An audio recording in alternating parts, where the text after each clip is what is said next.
Realty Income stock has been all the talk as of lately, as the stock is now trading at where it was, trading all the way back during the 2020 crisis. Now, during this entire downtrend of Realty Income over the last month or so, I have personally been loading up on shares like crazy, and across my portfolios, I think I own currently around 2,600 shares in total. And just for some reference, here are a few screenshots of a few of my larger portfolios when it comes to Realty Income right here. Now, Realty Income is facing some major headwinds like the rest of the real estate sector due to longer than ideal sustained high interest rates. But could there be another reason on why Realty Income has been beat up so much as of recently? Now, in this video, we are going to dig deep into the aspect of Realty Income that I think might be most important for all holders of the stock, and also a potential reason on why Realty Income has been selling off like crazy. Now, let me promise you, you are definitely going to want to hear all about this, especially if you hold this stock. Stick around, drop a like down below, and subscribe, and let's get into it. So first, just for some reference, as of filming this video, Realty Income is currently down under $50 per share, trading at basically a brand new 52-week low. Now, year to date, this brings Realty Income down around 22.1%, but still zooming out on the max time frame, 523% in the green without even including dividends. Now, heading over to the Realty Income website, it says right here, diversified delivers. We focus on acquiring and maintaining high-quality, single-unit freestanding commercial properties under long-term net lease agreements leased to leading global operators by curating an extensive and highly diversified portfolio. And that's exactly one of the reasons on why I personally am so bullish on Realty Income and why I've been buying so many shares of Realty Income over the last month, especially as it's been down. I'm a big fan of real estate, and I'm a big fan of high-quality commercial retail real estate, which Realty Income has the most of by far. Also, not to mention industrial real estate, when it's leased out to the correct tenants, could also be an absolute cash cow. But that being said, one of the biggest criticisms of Realty Income as of lately actually caught my attention, and I think there might be some validity to this. Now, if you look at Realty Income's top 10 industries, let's go through these together. It says convenience stores is at around 11% of the entire portfolio. Now, just to backtrack, keep in mind, Realty Income has around 13,000, probably close to almost 14,000 at this point, commercial properties that are leased to 1,300 different clients. So that's very key here, 1,300 different clients who operate in different industries throughout places like the United States, as well as other places. So keep that in mind. Now, convenience stores is 11%, grocery stores 9%, dollar stores 7%, home improvement 5.9%, drugstores 5.8%, restaurants, quick service 5.5%, restaurants, casual dining 4.8%, health and fitness is around 4.2%, automotive services 4%, and general merchandise is around 3.7%. Now, it's also important to mind, this is just the top 10 industries when it comes to Realty Income. They are currently leasing out to over 1,300 different clients. So just because this makes up a majority of all the industries, there's still going to be a lot of things that fall in between the cracks. Now, just one more thing before we go any further, looking at these different industries, especially in a time moving forward here, where there very well could be a sustained recession ahead. In 2024, or maybe even in 2025, who knows what's going to happen next, but if there is a recession, especially with being an investor into a REIT like Realty Income, I want to know who is actually paying rent to the properties that I'm investing into. Now, I don't know about you, but as far as the top 10 industries go, for the most part, these are what I would consider recession-proof businesses. Even looking back during 2020, during all the craziness, a lot of these industries actually did quite well. Things like dollar stores did well.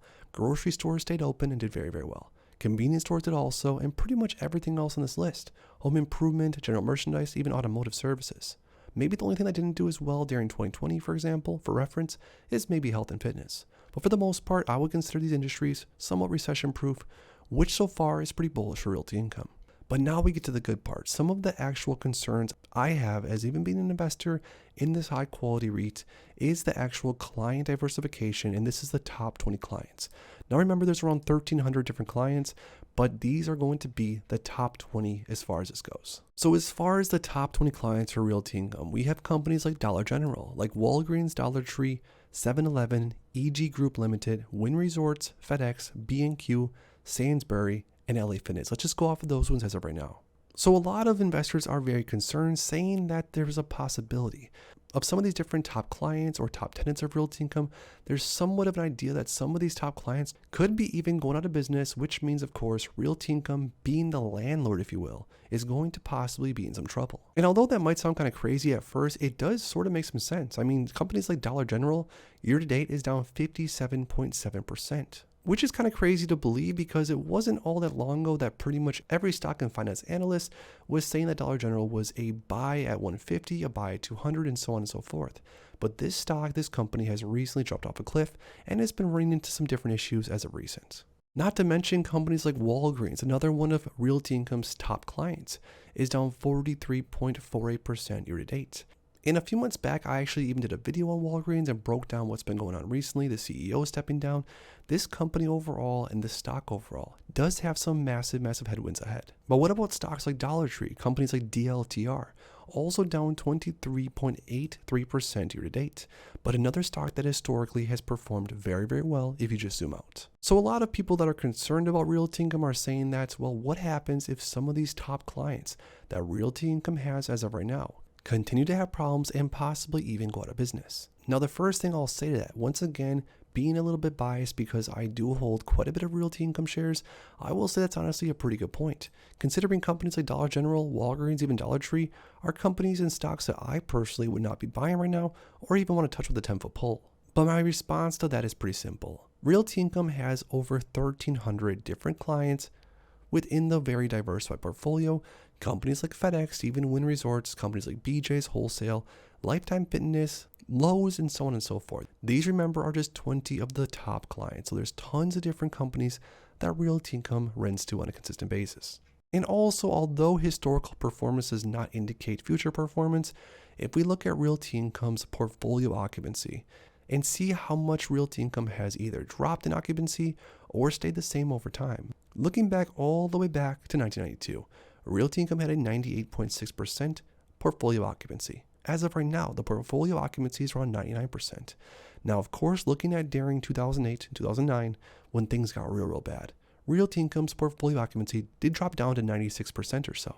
But that being said, not all that long after, Realty Income's occupancy rate climbed back up and they got most of their portfolio rented in no time. Now, another thing to keep in mind, and this is a little bit over all of our heads, I'm sure, the leases that are worked out with Walgreens and Dollar General and some of these other companies that some people are concerned about when it comes to Realty Income, being the owner of the properties and leasing out to them, these leases most likely have guarantees that I think Realty Income will be just fine with. And on top of that, with the recent news of Walgreens, the pharmacy chain closing around 150 stores in the US and around 300 in the UK, does mean that Realty Income, along with every other commercial real estate provider out there, is most likely going to have some headwinds. But the reason I think Realty Income will be just fine is the fact that they are so over-diversified, in my opinion, with over 1,300 different clients who operate all across the US and even the world in mostly what I think recession-proof businesses. And also keep in mind, if Realty Income owns a Walgreens and let's say Walgreens leaves and goes out of business and closes down their store, it doesn't mean that Realty Income can't lease out that old shell of a Walgreens to another client, or it doesn't mean that Realty Income can't just sell the land or whatever else. Because let's be real here, over the last few years, it's not like the price of real estate has really went down. So that being said, I think that Realty Income is going to face some concerns when it comes to the top clients and some of the headwinds that some of these names like Walgreens, even Dollar General, any of the other names on this list are probably going to be facing over the next few years. But for the most part, I'm very bullish on most of these names. And even if 3.8 or 3.3% of the portfolio might be seeing some concerns ahead, I still think that overall Realty Income's portfolio is just about as strong as it gets. And for that reason, I'm going to continue to buy more shares from here. Now I'll leave you with this. Realty Income is currently still an 80 safe on the dividend safety score on Simply Safe Dividends, and it'll be really interesting to see if Simply Safe Dividends does give Realty Income a downgrade from here or where Realty Income's dividend as far as safety goes, and we'll most likely hear a lot about this during Realty Income's next earnings. But that being said, Realty Income is currently offering a 6.19% starting forward dividend yield, giving it pretty much the same starting yield, more or less, than what we saw back in 2020. Which of course could be offering investors that are willing to weather the storm a massive opportunity. But when it comes to Realty Income, the dividend safety, and if or if not we are going to see some more pain and more red, let me know if you're currently buying Realty Income or not. Comment down below. If you enjoyed this video, make sure to please drop a like in it and subscribe for more future content like this. Thanks as always for stopping by, and if you are interested in investing, make sure to check out these recent videos I posted right here.